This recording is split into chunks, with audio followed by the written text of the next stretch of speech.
হেফাজত যখন অরাজনৈতিক কর্মকাণ্ড করেছিল, ঢাকাকে ক্লাবস করেছিল, গাছ কেটে ফেলেছিল, মানুষ হত্যায় লিপ্ত হলো, কোরআন শরীফ পুড়িয়ে দিল, তখন ওনাদের বিবেক কাজ করেন না। ইউর কাইন্ড ইনফরমেশন, একটি সাংবিধানিক ধারাবাহিকতা রক্ষা করা, নির্বাচনী প্রক্রিয়া 5 বছর পরে করতে দেওয়া, সেটা আওয়ামী লীগকে রক্ষা করে না। ফর ইউর কাইন্ড ইনফরমেশন, এটা তো মিস ইন্টারপ্রেট আমার সামনে করবেন না। এই যে মনস্তাত্ত্বিকভাবে ধ্বংস করা কোনো একজন ছাত্রকে, ব্রিলিয়ান্ট ছাত্রকে যখন বলা হয় তোমাকে আমি পরবর্তীতে অর্থমন্ত্রী বানাবো, তখন তার এই মস্তিষ্কটা নষ্ট করে দিল। ওই যে বললাম যে মনস্তাত্ত্বিকভাবে জাতিকে ধ্বংস করা, এই কাজটা জিয়াউর রহমান খুব ঠান্ডা মাথায় করেছিলেন। নৈতিকভাবে আমাদের ভোটাররা যে অনৈতিকতার সাথে আমরা মিশে গেছি, সেটাও আমি পরিপূর্ণভাবে একমত। এখন আসুন মূল কয়েকটা পয়েন্টে আমি কথা বলি। প্রথমত, আমার প্রিয় মোশাররফ আহমেদ ঠাকুর বলেছেন যে 2013 সালের হেফাজতকে অত্যাচার নির্যাতন এটা আজিজ আহমেদ করেছেন। দেখুন, ওনারা রাজনৈতিকভাবে সেদিন ভুল পথে হেঁটেছিল এবং ভুল পথে হাঁটার কিন্তু খেসারত এখনো দিচ্ছেন, ভবিষ্যতেও দিবেন। একটি রাষ্ট্র তার নিয়মতান্ত্রিকভাবে চলছে, সেই রাষ্ট্রটাকে যখন অকার্য করে দিতে চায়, তখন রাষ্ট্রের জনগণের জানমালের নিরাপত্তা দেওয়ার সরকারি বিভিন্ন সংস্থাগুলোর দায়িত্ব। এটা একজন সরকারি কর্মকর্তা হিসেবে সে তার যথার্থ দায়িত্ব পালন করেছে। এখন ঠাকুর সাহেবের কাছে হেফাজত আন্দোলনের নামে গাছ পোড়াবে, মানুষকে হত্যা করবে, কোরআন শরীফ পোড়াবেন, আবার এই তথাকথিত ইসলামের রক্ষাকারীদের পক্ষে কথা বলবেন, বেগম জিয়া তার বিএনপিকে তাদের পাশে দাঁড়াতে বলবেন, সরকারকে উল্টে পুল্টে ফেলে দিবেন। এই রকমের পরিস্থিতি যেহেতু সাকসেস হয়নি, এখন সে কারণে আজিজ আহমেদ খুব অন্যায় করেছেন। আজিজ আহমেদ সরকারের একজন রাষ্ট্রের কর্মচারী হিসাবে যে কাজটা করা দরকার সেই কাজটাই করেছেন। 2018 সালে উনি চিফ অফ আর্মি স্টাফ হিসেবে এদেশের সাংবিধানিক প্রক্রিয়ার মধ্যে থেকে নির্বাচন হবে, অসাংবিধানিক কিছু ঘটতে দেননি। এটাই আজকে আজিজ সাহেবের বিরুদ্ধে ঠাকুর সাহেবদের অভিযোগ। দুর্নীতির কোনো কিছু এখন পর্যন্ত ওনারা বলতে পারলেন না।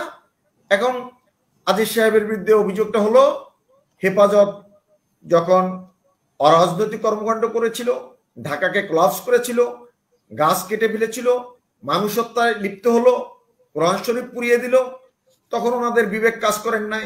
ওনার ম্যাডাম বেগম জিয়া তাদের পাশে দাঁড়াতে বললেন, খাবার দিতে বললেন, ওটা ব্যর্থতায় পর্যবেসিত হলেন। এখন ঠাকুর সাহেব এসে দাঁড়িয়ে বললেন 2013 সালে এই অপরাধ করেছেন মিস্টার আজিজ। আর কি অপরাধ করেছেন? 2018 সালে যে জাতীয় নির্বাচন হয়েছে সেই নির্বাচনে আর্মি ডিপ্লয় করেছেন। আর্মি তো প্রতিটা নির্বাচনের সময় রেজিস্ট্রেসি পাওয়ার ছাড়া নির্বাচনী সময় থাকে এবং সেটা সমস্ত দল আবার দাবিও করেন, ওনারাও দাবি করেন। আজকে ওর হঠাৎ করে ওনার টোন চেঞ্জ হয়ে গেল যে আজিজ সাহেব সেই দায়িত্বটা কেন পালন করছিলেন। কি অদ্ভুত সংস্কৃতি, কি অদ্ভুত কথা। বলছেন যে দুর্নীতি, ওনার বিরুদ্ধে দুর্নীতি নেই, দুর্নীতি যদি না থাকে বা উনিও যেভাবে বলেছে দুর্নীতি নাই, তাহলে স্যাংশনটা কেন আসলো? স্যাংশনটা আমি তো বললাম, আমেরিকা এখানে অনেক রকমের খেলাধুলা করতে চেয়েছে মাই ডিয়ার। তো সেখানে ওনার উপরে কেন শুধু? হ্যাঁ, ওনার উপরে কেন, মানে আজিজ আহমেদের উপরে কেন? আরে আজিজ আহমেদের উপরে, আজিজ আহমেদ সহ যারা যারা মানে এই সরকারের স্বাভাবিক সরকারটা টিকুক এইটার ব্যাপারে যখন তারা সরকারের কর্মচারী হিসাবে, কর্মকর্তা হিসাবে তার অর্পিত দায়িত্বটা যারা পালন করেছে, আমেরিকা যাদের তাদের স্বার্থ হাসিল যেহেতু করতে না পারে, আমেরিকা সেই সমস্ত তার মানে আওয়ামী লীগকে মানে বিভিন্ন ভাবে সহযোগিতা করেছে এই কারণে। আওয়ামী লীগকে নয়, ফর ইউর কাইন্ড ইনফরমেশন, একটি সাংবিধানিক ধারাবাহিকতা রক্ষা করা, নির্বাচনী প্রক্রিয়া 5 বছর পরে করতে দেওয়া, সেটা আওয়ামী লীগকে রক্ষা করে না। ফর ইউর কাইন্ড ইনফরমেশন, এটা তো মিস ইন্টারপ্রেট আমার সামনে করবেন না। আপনি মিস ইন্টারপ্রেট করছেন। আপনি তো বললেন যে আওয়ামী লীগ সরকার, আওয়ামী লীগ সরকার দুটো ভিন্ন জিনিস। আওয়ামী লীগ সরকার দুটো ভিন্ন জিনিস। এরপর আসেন, আমার যেটা প্রশ্ন ছিল যে আমেরিকা কেন ওনাকে বেছে নিল, আমি আসছি আমেরিকার আপনি বললেন। ওটা শুরুতে বলছি আপনাকে, আসছি। এরপর আসেন, উনি বলেছেন গার্মেন্টস ব্যবসা এটাকে সামনের দিকে অগ্রসরমান করেছেন। এটা আমরা যতটুকু দেখেছি আমাদের বেড়ে ওঠার সময়, এটা হুসেন মোহাম্মদ এরশাদের আমলে এটা বুস্ট আপ হয়েছে। এরপর আসেন, উনি বলছেন সমাজতান্ত্রিক অর্থনীতিকে যখন বঙ্গবন্ধু দিয়েছিলেন এটা ভুল ছিল। For your kind information, Bangabandhu 1975 সালের 25শে জানুয়ারি যখন বাকশালের, উনি মূলত বাকশালকে অ্যাড্রেস করতে চেয়েছেন, বাকশালের যে অর্থনৈতিক কর্মসূচি ছিল এটা অর্থনৈতিক মুক্তির কর্মসূচি ছিল। তৎকালীন প্রেক্ষাপটে 70-এর দশকে গোটা তাবৎ দুনিয়াতে সমাজতান্ত্রিক অর্থনীতি ছিল বাংলাদেশের মতন একটি যুদ্ধবিধ্বস্ত দেশের জন্য সর্বোৎকৃষ্ট একটা পন্থা।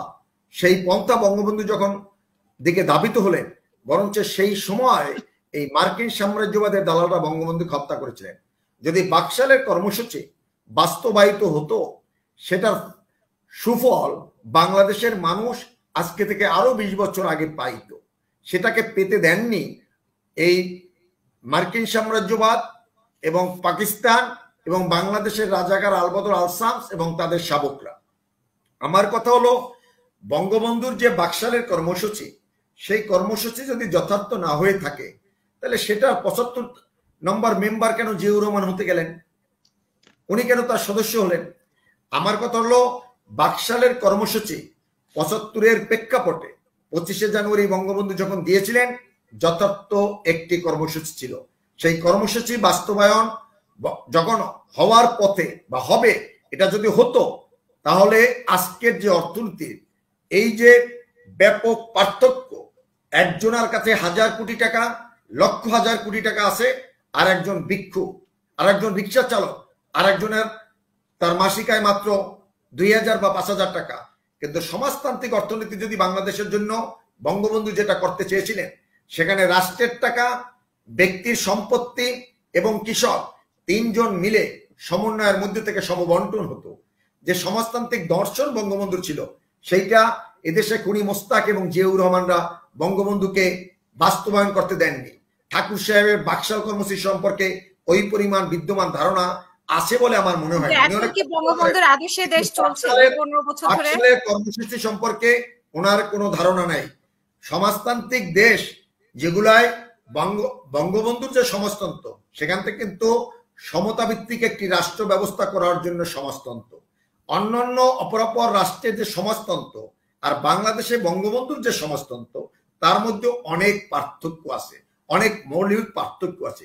এই পার্থক্যটা আমরা যখন না বুঝি, মুক্তিযুদ্ধের বাংলাদেশে বঙ্গবন্ধু শেখ মুজিব 1000 বছরের শ্রেষ্ঠ বাঙালি যথার্থ উদ্যোগ নিয়েছিলেন একটি সমতা ভিত্তিক রাষ্ট্র ব্যবস্থা কায়েমের জন্য। আজকের মুক্তবাজার অর্থনীতির নামে জিয়াউর রহমান যেটা করে গিয়েছেন, সেটা করে গেছে ওই যেটা বললাম, যে মনস্তাত্ত্বিক ভাবে যে দুর্নীতিগ্রস্ত মানুষদেরকে এদেশের রাজনীতি করার সুযোগ করে দিয়েছে। কিভাবে? জিয়াউর রহমান বলেছিল, I will make politics difficult for the politician. আবার জিয়া এই বলেছিল রাজনীতির জন্য যে মানি ইজ দ্য প্রবলেম। এই শব্দগুলো দেওয়ার ভিতর থেকে মনস্তাত্ত্বিক ভাবে বাঙালি জাতিকে একটি মনস্তাত্ত্বিক ভাবে একটি দুর্নীতিগ্রস্ত জাতিতে পরিণত করেছে। এবং দেখবেন আজকের ওনারা আজিজ আহমেদের ভাইদের বিরুদ্ধেও বিভিন্ন সময় বলেন সন্ত্রাসী, কিন্তু যারা এদেশে আমাদের বিশ্ববিদ্যালয় জীবনে দেখেছি যারা সন্ত্রাসকে একটি শিল্প বলেছে, তাদেরকে ওনারা পৃষ্ঠপোষকতা করেছেন। জিয়াউর রহমান তাদেরকে হিজবুল বাহারে নিয়ে গেছিল। অর্থাৎ এই যে মনস্তাত্ত্বিক ভাবে ধ্বংস করা কোনো একজন ছাত্রকে, ব্রিলিয়ান্ট ছাত্রকে যখন বলা হয় তোমাকে আমি পরবর্তীতে অর্থমন্ত্রী বানাবো, তখন তার এই মস্তিষ্কটা নষ্ট করে দিল। ওই যে বললাম যে মনস্তাত্ত্বিক ভাবে জাতিকে ধ্বংস করা, এই কাজটা জিয়াউর রহমান খুব ঠান্ডা মাথায় করেছিলেন। যে কারণে এখন তো 15 বছর 16 বছর ধরে আপনারা সুযোগ পেয়েছেন এই জাতিকে রক্ষা করার, কেন জাতি রক্ষা হলো না? এই জাতিকে রক্ষা করার জন্য তো আমরা আজকের রাষ্ট্র নিজস্ব অর্থায়নে পদ্মা সেতু করছে।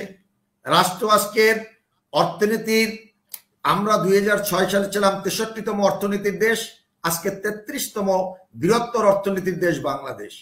এটা কি অর্জন নয়? আজকে উন্নয়নশীল দেশে বঙ্গবন্ধু কন্যা শেখ হাসিনার হাত ধরে উঠে এসেছে, এটা অর্জন নয়? আমার গ্রামে যখন আমি যাই, কোথাও মানুষের যে ব্যাপক বৈপ্লবিক পরিবর্তন ঘটেছে, একজন রিক্সাওয়ালা তার বাড়িতেও টেলিভিশন আছে, তার মানে মানুষের গড় আয় বেড়েছে, মানুষের জীবনযাত্রার মান বেড়েছে এবং মানুষ একটি নতুন স্বপ্ন, নতুন দিগন্তে উপনীত হয়েছে বঙ্গবন্ধু কন্যা শেখ হাসিনার নেতৃত্বে। গোটা দক্ষিণ পূর্ব এশিয়ায় যে একটি দেশ গত 15 বছর ধরে ধারাবাহিকভাবে সূচকে অর্থনৈতিক একই ধারাবাহিকতায় সক্ষমতার পরিচয় দিয়েছে, দ্যাট ইজ বাংলাদেশ।